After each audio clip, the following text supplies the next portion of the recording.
Hello and welcome to SPMIS Academy. Today we will analyze important newspaper articles of 15th January 2021. Please note you can download the PDF version of today's newspaper analysis by clicking the link given in the comment section. You can download the PDF version of December 2020 magazine from our website spmisacademy.com. You can also join our WhatsApp group through the link given in the description section for more study materials. This is the list of the topics that we'll be covering from today's newspaper. And the first article is taken from editorial segment. It is about adultery as a criminal offense. And this topic is important from our syllabus paper to Indian society point of view. So सबसे पहले देखते हैं what is adultery and related legal provisions in India. तो adultery का अगर सीधा साधा definition देखा जाए तो it is extra marital affair that is considered objectionable in our society. And इसके रिलेटेड कुछ लीगल प्रोविजंस भी हैं, जैसे कि सेक्शन आईपीसी का सेक्शन 497 था. अब ये नहीं है, आगे जब हम डिटेल में डिस्कस करेंगे तो आप समझ जाएंगे कि ये प्रोविज़न कब और कैसे हटा है. तो जो आईपीसी इंडियन पिनल कोड का सेक्शन 497 था, देखते हैं उसके क्या प्रोविज़न थे. According to this IPC section 497, any man having sexual intercourse with consent with a woman who is wife of another man will be guilty of adultery and could be sentenced for 5 years jail. तो यहाँ पे ये term with consent important है because without this it will be a rape case, but if there is an extramarital affair and that too with consent of course, then in that case a person can be booked under IPC section 497 और could be booked. तो अब ज़रा देखते हैं इस provision को, ज़रा ध्यान से समझते हैं, फिर हम इससे कुछ इंपॉर्टेंट कंक्लूजन्स को ड्रॉ करेंगे. तो देखिए, if this is one couple husband and a wife and if this man is having extra marital affair with some other women, तो इसको हम बोलेंगे adultery. Of course this man is engaging in adultery.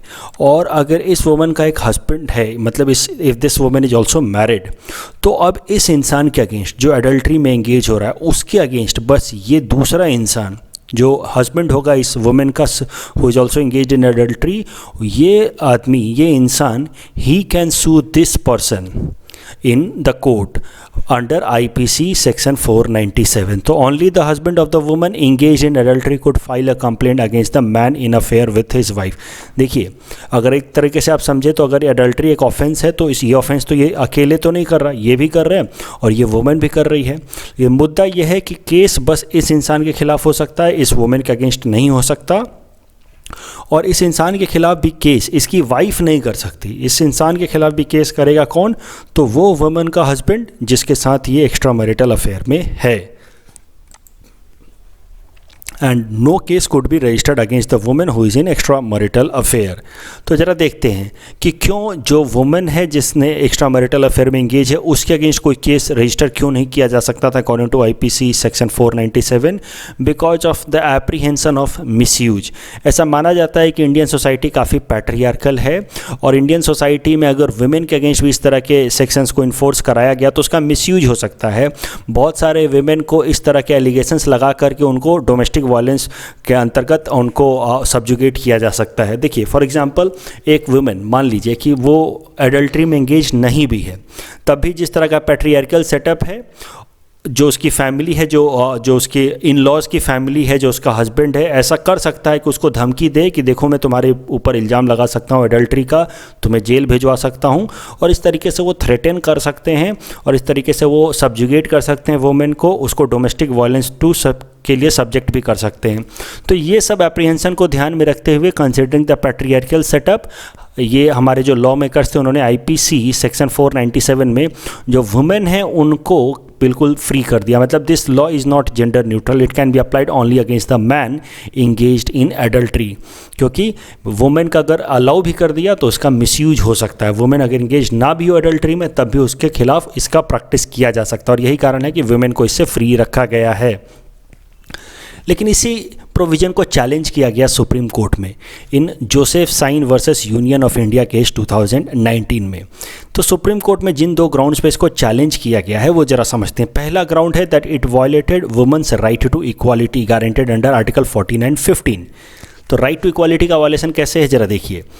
ये इस case में जब adultery में engage हो रहे हैं ये मैन और ये वुमेन, तो इस केस में राइट है कंप्लेन करने का बस इसके हस्बैंड को, जबकि इस वुमेन को राइट नहीं है कंप्लेन करने का अंडर सेक्शन आईपीसी 497। तो ये एक इनइक्वालिटी है कि आपने बस इस वुमेन के हस्बैंड को अलाउ कर रखा है, जबकि अग्रीव्ड पार्टी तो ये वुमेन भी है जिसका हस्बैंड इंगेज्ड है एडल्ट्री में। इस वुमेन को अधिकार नहीं दे रखे हैं, that in that way it is violation of right to equality of women and it is violation of article 14 and 15। उसके अलावा जो दूसरा जो सबसे इंपॉर्टेंट प्रोविजन है that it treats women as chattels। chattels मतलब प्रॉपर्टी और private property of a man. ये कैसे हुआ जरा देखिए। अभी इस केस में when these two people are engaged in adultery, इस केस में इस वुमेन का हस्बैंड ही बस केस कर सकता है against the person who is engaged in adultery with his wife। इससे क्या पता चलता है कि ये जो वुमेन है she is a kind of private property to this man, और ये प्राइवेट प्रॉपर्टी को कोई ब्रीच कर रहा है और इस कारण से बस इसको पावर दिया गया है कि वो कंप्लेन कर सकता है कोर्ट में against the person the violating individual.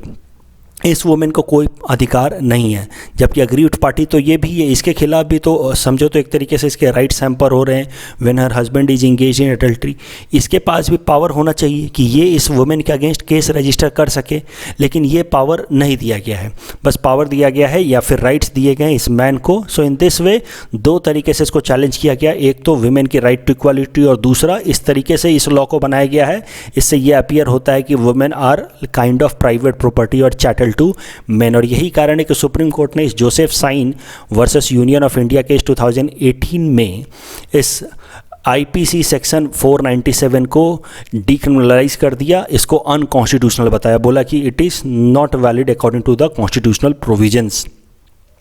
अब जरा कंक्लूजन देखते हैं। तो सुप्रीम कोर्ट ने कहा इस जजमेंट में कि adultery is no longer a criminal offence, but supreme court ने साथ साथ ये भी कहा कि it will continue and it should continue as a social offence. मतलब समाज में तो अभी भी इसको तो एक क्राइम की तरह देखा जाएगा ही, इसमें कोई डाउट नहीं है, और लेकिन यानी कि it will remain a social offence, लेकिन ये क्रिमिनल ऑफेंस नहीं है, यानी कि एक लीगल सेंस में ये क्रिमिनल ऑफेंस नहीं है, कानून के नज़रों में ये कोई क्राइम नहीं है।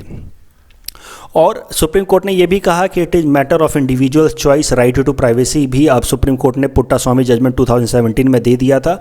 तो उसका एप्लीकेशन करते हुए सुप्रीम कोर्ट ने कहा कि लोग अपने प्राइवेट स्फेयर में क्या करते हैं उससे लॉ को, स्टेट को कोई मतलब नहीं होना चाहिए, but it will remain a social offence and it should remain a social offence and adultery can be a ground for divorce. तो अगर एक इंसान एडल्ट्री में इंगेज हो रहा है तो इस वुमेन के पास अभी भी अधिकार है कि एडल्ट्री के ग्राउंड पे इस इंसान से वो डिवोर्स ले सकती है, but it will not be a criminal offence. इसका इस्तेमाल कैसे कैसे कर सकते हैं, देखिए एथिक्स पेपर में या इंडियन सोसाइटी में आप इस पर्टिकुलर आईपीसी सेक्शन 497 का इस्तेमाल कर सकते हैं। भले ही अभी नहीं रहा, हट चुका है, बट आप फिर भी लिख सकते हैं कि IPC section 497 that was applicable till 2018 highlighted how the legal system also discriminates against women. तो इस तरीके का आप आर्गूमेंट लिख सकते हैं कि इस तरह के कई सारे लीगल प्रोविजंस हैं, लॉ है हमारे देश में जो वीमेन को एक सब्जुगेटेड या इन्फीरियर पोजीशन अकॉर्ड करते हैं। आप पॉलिटिकल साइंस में इसका अच्छा इस्तेमाल कर सकते हैं। अगर पॉलिटिकल साइंस ऑप्शनल के स्टूडेंट्स हैं तो आपने फेमिनिस्ट थिंकर्स को जरूर पढ़ रखा होगा, उसमें आपने फेमिनिस्ट थिंकर कैथरीन मैकेनॉन का ये स्टेटमेंट जरूर पढ़ रखा होगा कि when I look at state it appears male to me. तो वो क्रिटिसाइज़ करती हैं पूरे के पूरे गवर्नेंस को, स्टेट को। ये पूरा तरह स्ट्रक्चर इसी तरीके से बनाया गया है ताकि जो मेल काउंटर पार्ट है सोसाइटी के उनको फेवर कर सके। वहाँ पर आप इस पर्टिकुलर सेक्शन का जिक्र कर सकते हैं सब्सटेंशिएट करने के लिए अपने आंसर को कि how a law has been framed that accords inferior status to women, they are treated like a property to the man. अब करंट न्यूज़ देख लेते हैं जिस कारण से ये आर्टिकल हम कवर कर रहे हैं।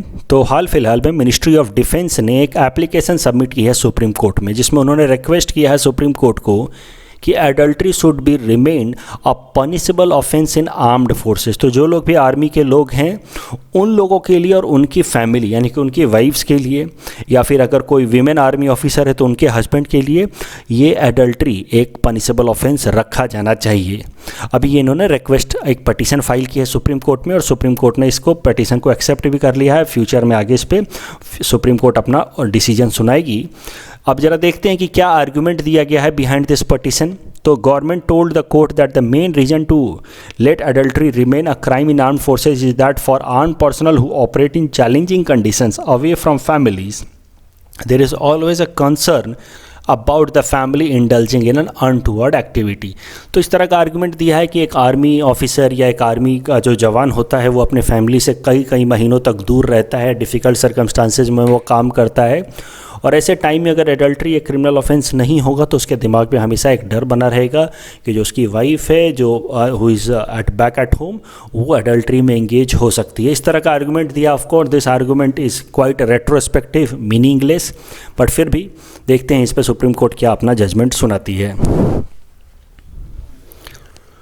The next article is taken from international segment. It is about India's foreign trade policy, and this topic is important from our syllabus paper 4 Indian economy point of view.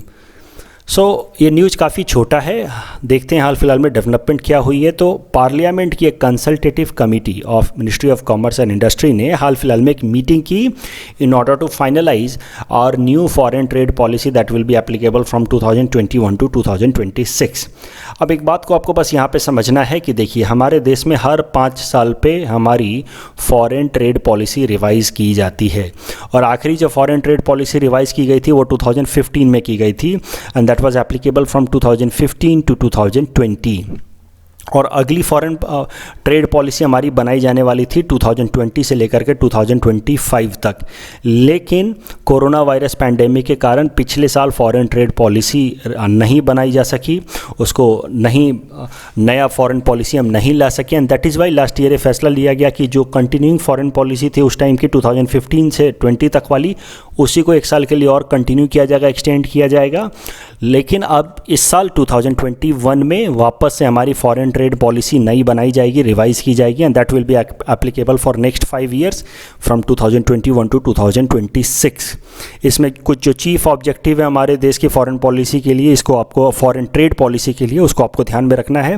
The most important objective is to have a $5 trillion economy and to reduce current account deficit and generate employment through international trade. तो ये सब कुछ important provisions हैं, ये मैं आपको इसलिए अभी बता रहा हूँ। देखिए जब 1 अप्रैल 2021 को नई फॉरेन ट्रेड पॉलिसी ला दी जाएगी तो मैं फिर से अपने न्यूज़पेपर एनालिसिस में कवर करूँगा, लेकिन इस साल के लिए मैं अभी आपको प्रेडिक्ट कर देता हूँ कि हमारी जो नई फॉरेन ट्रेड पॉलिसी आएगी 2021 वाली, this is going to come in our exam, चाहे वो प्रीलिम्स में आए या मेंस में आए, ये पक्का आएगा।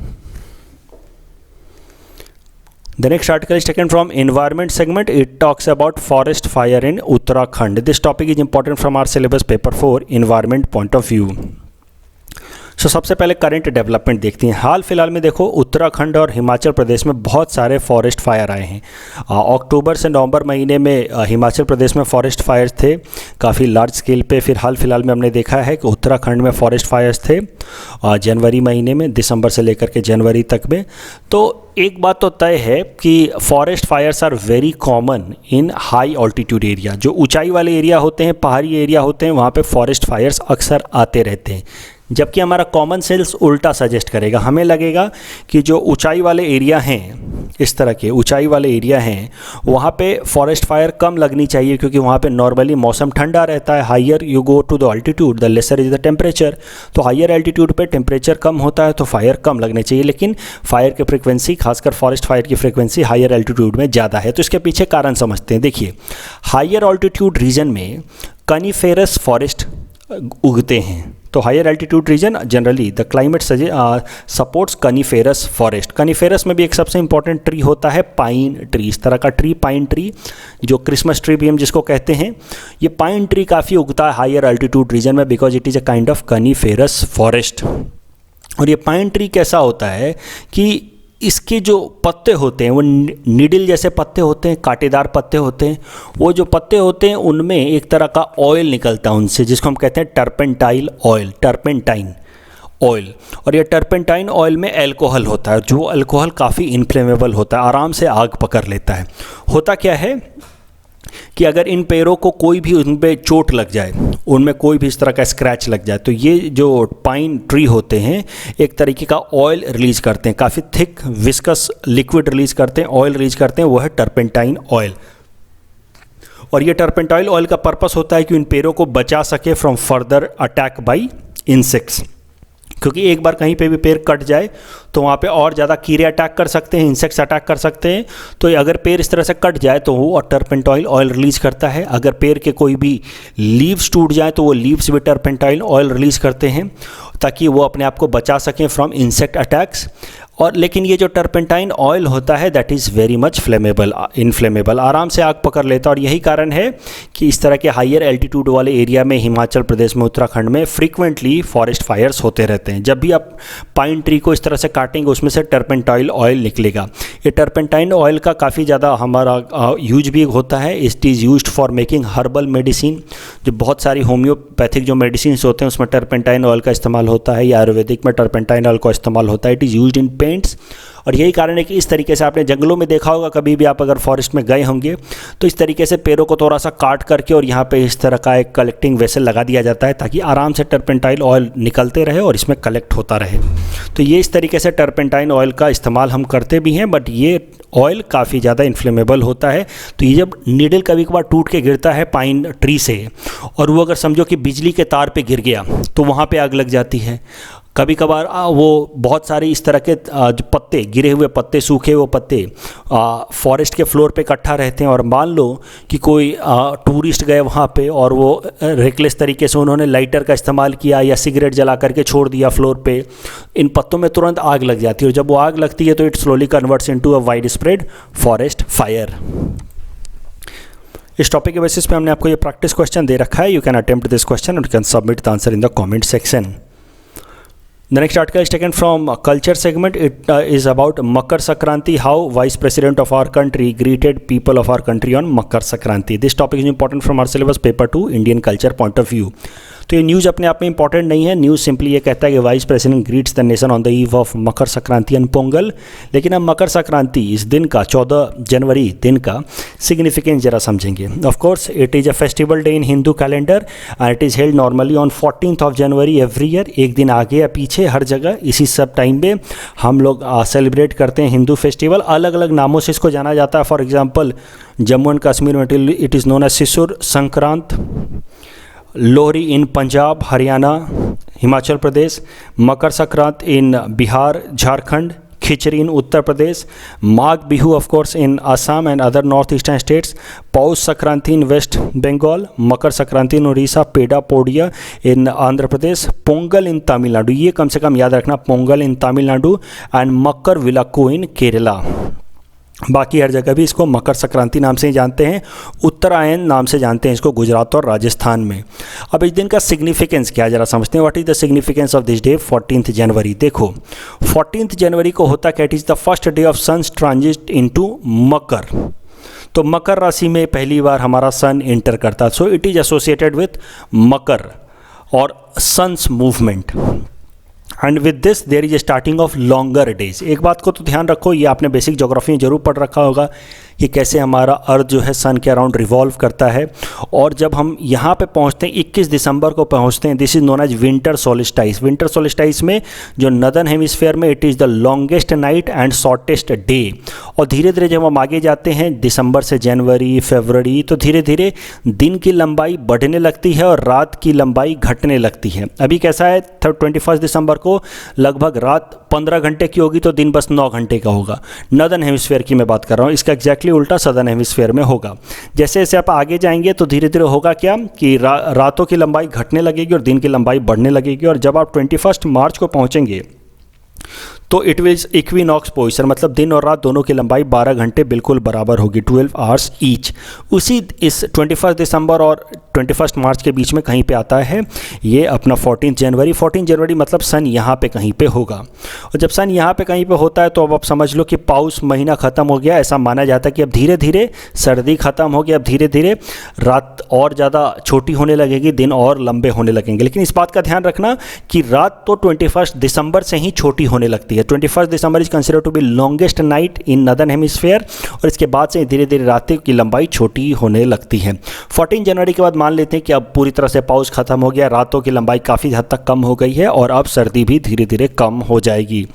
सो it is known as beginning of end of chilling winter. It is also celebrated as harvest festival in many areas. For example Assam के अंदर भी इसको हार्वेस्ट से जोड़ करके देखा जाता है, माघ बिहू। इस टॉपिक के बेसिस पे हमने आपको ये प्रैक्टिस क्वेश्चन दे रखा है। You can attempt this question and you can submit the answer in the comment section. In our segment, most probable PT topics for upcoming APSC, today we'll cover topic number 336 to 338. Topic number 336 is about CPI for industrial worker. It is prepared by Labour Ministry and recently base year was changed from 2001 to 2016. इस topic के basis पे हमने आपको ये practice question दे रखा है। You can attempt this question and you can submit the answer in the comment section. The next topic is from Malabar exercise. It is an annual trilateral naval exercise between navies of India, Japan and USA, which is held alternately in the Indian and Pacific Oceans. It began as a bilateral naval exercise between India and USA in 1992 and it expanded into trilateral format with inclusion of Japan in 2015. India Australia के कुछ specific bilateral exercises होते हैं जैसे कि pitch black and Aussie Index. Please attempt question number 337 based on this topic.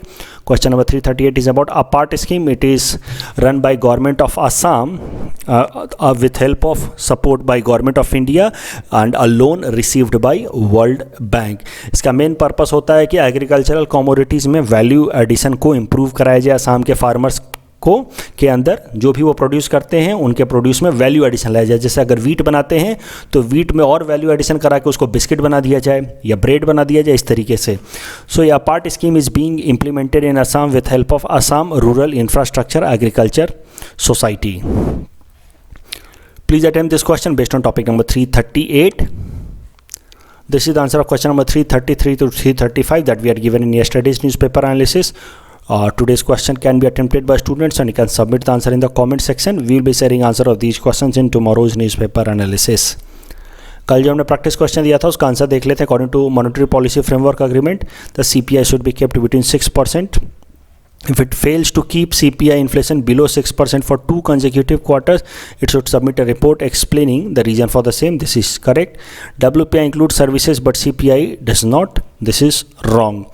Actually, WPI WPI does not include services but CPI does include services. Weightage of the food items is high in the CPI as compared to WPI. This is right. CPI में food weightage लगभग 39% है जबकि WPI में बस 24% है. So the correct answer will be option B, 1 and 3 only. Second question was regarding India is member of which of the following? India is of course not member of Asia Pacific Economic Cooperation.